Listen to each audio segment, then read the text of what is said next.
3그리고 사주의 일진사주 명리학 제1401강 시작하겠습니다.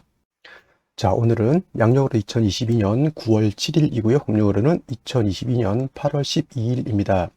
오늘 명식은 이민년 무신월 개해일이 되겠고요. 오늘의 일진은 개해가 되겠습니다. 자, 오늘 살펴볼 사주 명식은 일간은 개수일간이 되겠고요. 개수일간이 태어난 월령은 신월이 되겠습니다. 자, 오늘은 이제 신월 마지막이 될 것이고요. 내일부터는 이제 백로가 되면서부터 이제 무신월이 아니라 이제 기유월로 바뀌게 됩니다. 그래서 오늘 이민년 무신월은 마지막 날이 되겠습니다. 마지막 무신월 공부 한번 해보도록 하겠습니다.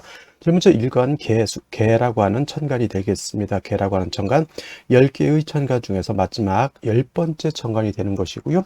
오행으로 놓고 봤을 때는 물의 기운을 가지고 있는 것이 바로 개라고 하는 천간, 개수라고 이렇게 읽을 수가 있겠습니다. 개수라고 하는 것, 물의 기운을 가지고 있으면서 이를 다시 음과 양으로 구분하게 되면 개수라고 하는 것은 음의 기운을 가지고 있는 수라고 해서 음수가 됩니다. 어저께 공부했던 임수라고 하는 것도 있었습니다. 임수, 반복, 숙다를 위해서 한번 잠시 복습을 한번 해보면 임수라고 하는 것은 이제 9번째 천간이면서 똑같이 물의 기운을 가지고 있는 것은 똑같습니다만 차이가 있다라고 하는 것, 개수하고의 차이는 임수라고 하는 것은 양수라고 해서 양의 기운을 가지고 있는 수가 되겠습니다. 그래서 개수는 음수인 것이고 임수는 양수인 것인데 음양의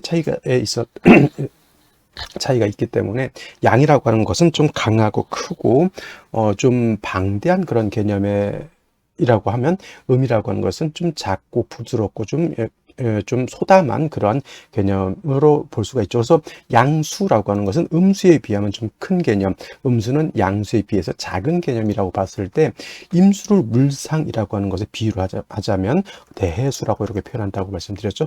대해수라고 하는 것은 큰 바다라든가 강호수 같은 것을 말하는 것이다. 반면에 음의 기운을 가지고 있는 음수는 작은 우로수와 같다. 또는 옹달샘과 같다라고 해서 작은 물에 해당이 되죠. 작은 시냇물도 해당이 될 수가 있겠고 정화수 같은 것들도 해당이 될 수가 있고 우물 같은 것도 해당이 될 수 있으면서 제가 개수를 표현할 때는 항상 사람이 먹을 수 있는 음용수와 같다라고도 표현을 합니다. 저는 그 차이는 뭐냐면 임수라고 하는 것은 큰 바다와 같은 것이기 때문에 임수의 특징은 뭐냐면 충분하는 지성을 가지고 있다. 충분 지성을 가지고 있다고 해서 임수가 왕하게 되면 임수의 특징은 범람한다라고 하는 것에 문제가 있는 것이고 개수라고 하는 것은 사람이 먹을 수 있을 정도의 맑고 깨끗함을 가지고 있는 것이기 때문에 개수는 청징함을 유지해야 된다. 그래서 임수는 범람, 즉 충분하는 성질이 핵심 포인트, 개수는 맑고 깨끗함을 유지해야 되는 청징함이 핵심이 됩니다. 그래서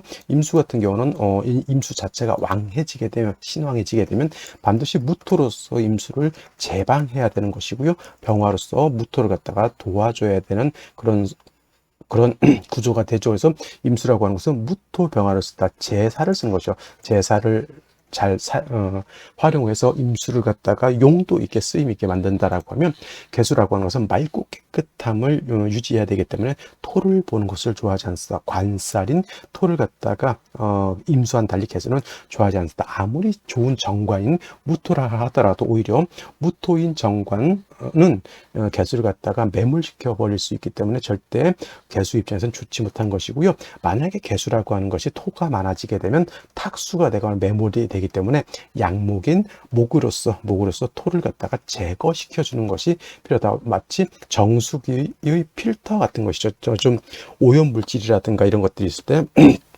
정수기에서 이제 필터가 그걸 걸러주는 것인데 그 불 속에 들어가 있는 불순물이 토의 기운이라고 하면 정수기는 바로 목의 기운이라고 볼 수가 있습니다. 그래서 개수라고 하는 것은 토가 많아지게 되면 목을 넣는 것이 좋은데 음목인 을목보다는 양목인 간목을 넣는 것을 좋아하고요.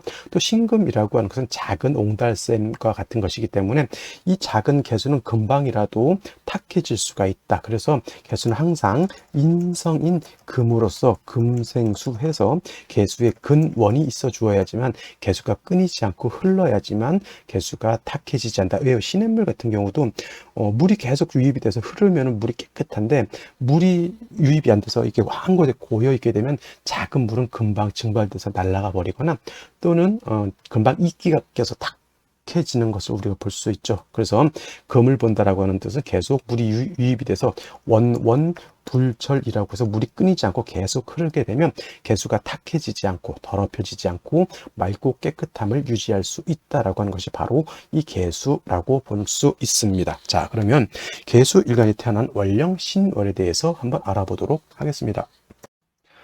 개수일간이 태어난 월령 신월입니다. 오늘까지 이제 신월을 하는 것이고요. 내일부터는 이제 기유월로 넘어가게 됩니다. 자, 신월이라고 하는 것은 입추와 처서로 구분되어 있고요. 그 다음에 입추가 되면서부터 계절이 여름에서 가을로 바뀌게 되고, 그 다음에 월은 미월에서 신월로 이렇게 넘어오게 됩니다. 그래서 입추라고 하는 것은 계절이 바뀌는 기준도 되고, 또 한 가지 월이 바뀌는 기준도 된다. 그리고 신유, 술월이라고 했죠. 이 세 가지 계월은 신월, 유월, 술월은 3개월인데 이 3개월 모두 계절은 가을이 된다. 그래서 신월 같은 경우에는 초추라고 표현하고요. 유월 같은 경우에는 중추라고 표현을 하고, 술월 같은 경우에는 모추라고 이렇게 표현을 합니다. 그래서 가을을 이렇게 세 단계로 구분을 할 수가 있겠고요. 이제 신유술월이 지나서 입동이 되게 되면 이제 계절은 가을에서 겨울로 넘어가게 되는 것이고, 또 입동이 되면서부터 술월에서 또 해월로 바뀌게 된다라고 해서, 또 내일 또 설명드리겠지만 24절기라고 하는 것이죠. 24절기라고 하는 것이 이제 있는데, 24절기를 기준으로 해서 이제 월이 바뀌고 연도 바뀐다라고 하는 것도 한번 좀 머릿속에서 기억해 두셨으면 좋겠습니다. 자, 신월이라고 하는 계절 가을이 되겠고요. 오행으로는 금이 왕한 금왕절이 됩니다. 그래서 해자축월은 겨울이면서 수가 왕한 계절이 되는 것이고요. 인묘진월은 동쪽에 속하면서 목이 왕한 봄이 되는 것이고, 얼마 전까지 공부했던 4월, 5월, 미월은 남쪽이면서 계절은 여름, 화가 왕한 계절이 됩니다. 신유술월 이제 한 달 신월이 이제 거의 다 지나가고 있는데, 신유술월은 방향은 서쪽이 되죠. 서쪽이 되면서 금이 왕한 그러한 계절이 되는데, 특히 신월은 금의 뭐라 그랬습니까? 임관지가 된다고 했고요. 유월은 금의 제왕지가 되는 것이니 신유월이 가장 금이 왕하고, 또 금이라고 하는 것은 수를 생해주는 역할을 하기 때문에 신유월은 금만 왕한 것이 아니라 수도 같이 왕하다. 그래서 어저께 임수가 신월에 태어나게 되면 왕금이 임수를 생하면서 신월은 금의 장생처, 신월은 수의 장생처죠. 신월은 수의 장생처가 되기 때문에 수 또한 약하지 않다라고 말씀을 드렸습니다. 그래서 어저께 임수가 신월에 태어나게 되면 금방 설명했던 것처럼 무토정화를 취용하는 것이 기본이라고 했는데, 오늘은 같은 신월이라 하더라도 일간이 임수에서 개수로 바뀌었죠. 개수라고 하는 것은 임수에 비해서 작고 아담한 아주 깨끗한 물이기 때문에 금이 생긴다 하더라도 개수에는 어떤 위험성이 있냐면, 금이 너무 많게 되면, 금다하게 되면 수가 탁해진다라고 하는 것. 원래 금이 수를 생하는데 금이 너무 많게 되면 오히려 수가 탁해진다라고 하는 것. 임수는 큰 물이기 때문에 애지간히 금이 많아서는 금다수탁이라고 논하지는 않지만, 개수는 작은 우로수와 같기 때문에 금이 많게 되면은 개수는 탁해질 수 있다, 이렇게 볼 수가 있는 것이죠. 그래서 개수가 신월에 태어나게 되면 금도 왕하고 개수 자체도 세력이 없진 않지만, 금이 너무 많아지게 되면 개수가 탁해지기 때문에 반드시 뭘 있어줘야 된다? 뭐가? 화가 있어서 이 금을 갖다가 억제시켜주는 것이 필요하게 되죠. 그래서 정화를 얻게 되면 이 정화는 금을 갖다가 억제시켜줘서 개수가 금다수탁이 되는 것을 막을 수 있게 된다. 왜 선생님 병화가 아니고 정화를 썼습니까?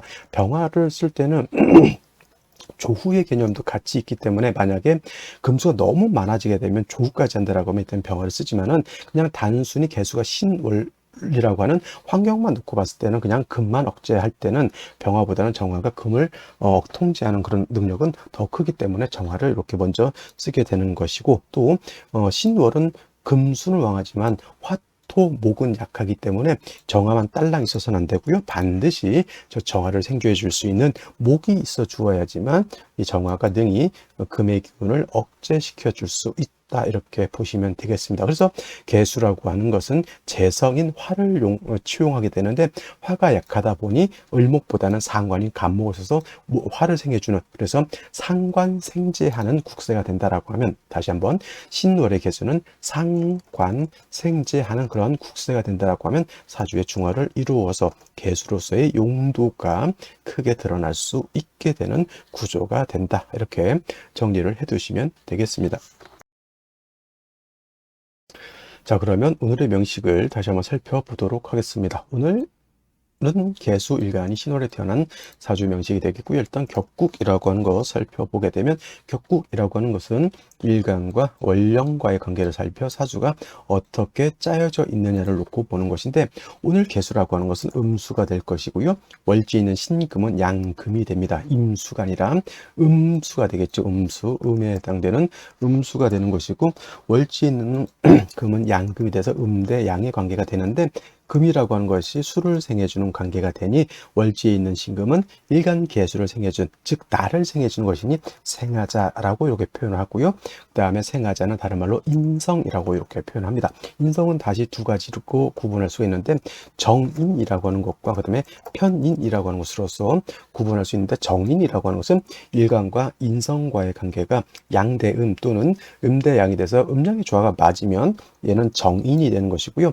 편인이라고 하는 것은 일간과 인성과의 관계가 양대양 또는 음대음이 돼서 음양의 조화가 맞지 않으면 이를 편인이라고 하는 것인데, 오늘은 음수가 양금을 받기 때문에 음양의 조화가 맞죠. 그래서 이거를 우리가 표현할 때 뭐라고 한다?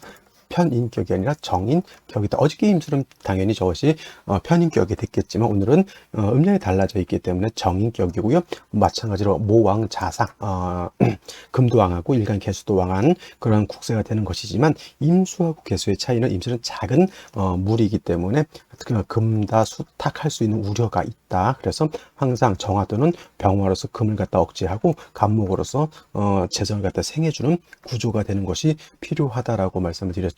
월간, 연간의 임수가 이렇게 투출되어 있습니다. 임수. 대체적으로 개수가 임수 보면은 결코 도움이 되지 않는다 이렇게 보지는 않고요. 개수 일간이 신약한 경우에는 임수를 얻으면은 얘는 신약한 개수가 임수의 도움을 얻을 수 있지만, 신월이라든가 유월이라든가 해월 자월이라든가 아니면 지지로 수국을 형성한 경우에 개수 일간이 임수를 보게 되면 오히려 개수가 임수에 의해서 탁수가 될 수 있다. 예를 들면 개수가 우물이고요. 임수는 예를 들어서 바닷물이라고 이렇게 표현해 봤을 때, 바다라고 봤을 때 바닷물이 넘쳐서 우물을 덮치게 되면 우물을 쓸 수가 없게 되는 것과 마찬가지가 되겠죠. 그래서 이렇게 신월의 개수가 태어나게 되면 오히려 무토로서 저 임수를 제거시켜 주는 것이 오히려 좋을 수 있습니다. 이런 경우에는 이제 이 무토가 개수를 갖다가 제한다라기보다는 개수하고 임수하고 섞이지 않도록 무토로서 임수를 갖다 이렇게 제한다라고 보시면 되겠습니다.